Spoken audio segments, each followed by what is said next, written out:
Handicraft industry पे government ने GST rate 12% से रिड्यूस करके 5% कर दिया, जो कि एक वेलकम स्टेप है। बट मेरे कुछ क्लाइंट्स हैंडीक्राफ्ट इंडस्ट्री में इन्वॉल्व हैं, जिनसे मुझे पता लग रहा है कि उनको क्या चैलेंज फेस करना पड़ रहा है इस डिसीजन की वजह से।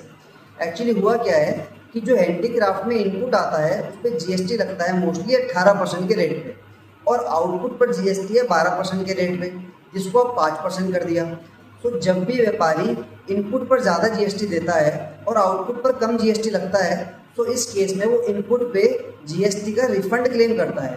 बट अभी तक क्योंकि इनपुट में 18% और आउटपुट में रेट 12% का था, तो इसमें ज़्यादा गैप नहीं था, जिसकी वजह से उसका पूरा इनपुट आउटपुट के साथ सेटअप हो जाता था या थोड़ा बहुत ही डिफरेंस उसका बचता था। लेकिन अब क्योंकि ये रेट में डिफरेंस ज़्यादा हो गया है, तो उस व्यापारी को अपना इनपुट का रिफंड क्लेम करना ही पड़ेगा।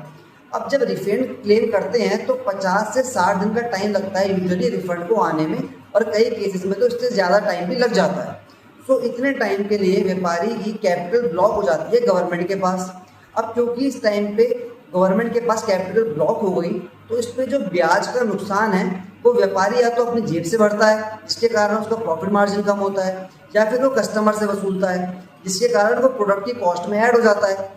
सो इसमें क्या करना चाहिए गवर्नमेंट को, जो मेरी भी एडवाइस है और बहुत सारे व्यापारियों की भी मांग है, गवर्नमेंट को इस रिफंड के प्रोसेस को थोड़ा सा और सिंप्लीफाई करना चाहिए और ट्रांसपेरेंट करना चाहिए, और साथ ही में थोड़ा फास्ट करना चाहिए। कोशिश करनी चाहिए कि 30 डेज़ के अंदर अंदर रिफंड वापस आ जाए कस्टमर का, या फिर आप आधा % का इंटरेस्ट दो, जिसको भी 30 दिन से ज़्यादा का रिफंड में टाइम लग रहा है। तो इस तरीके से काफ़ी हद तक इस प्रॉब्लम को सॉल्व किया जा सकता है।